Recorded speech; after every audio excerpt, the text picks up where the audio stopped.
En comparaison avec la sainteté de Dieu, tous les péchés sont les mêmes.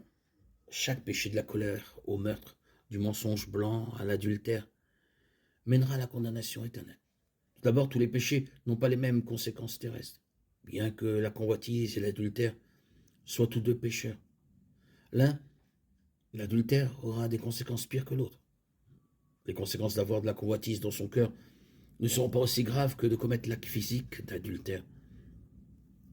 Il en va de même pour le fait d'entretenir une pensée de convoitise par rapport au fait de commettre un vol. Tous les péchés sont mauvais, mais tous les péchés n'entraînent pas la même peine dans ce monde. En ce sens, certains péchés sont pires que d'autres. L'Écriture distingue le péché sexuel. Nous devons nous garder de trois idées fausses sur le pire péché. Premièrement, s'il existe un pire péché, cela ne signifie pas que d'autres péchés moindres sont excusables.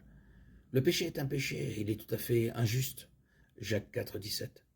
Romains 6, 23.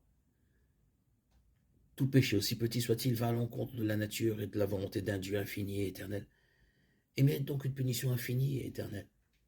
Ésaïe 13, 11. En ce sens, il n'y a pas de pire péché. Il n'y a donc pas de pire péché dans la mesure où tous les péchés sont par nature pécheurs. Tous les pécheurs sont privés de la gloire de Dieu. Romains 3, 23.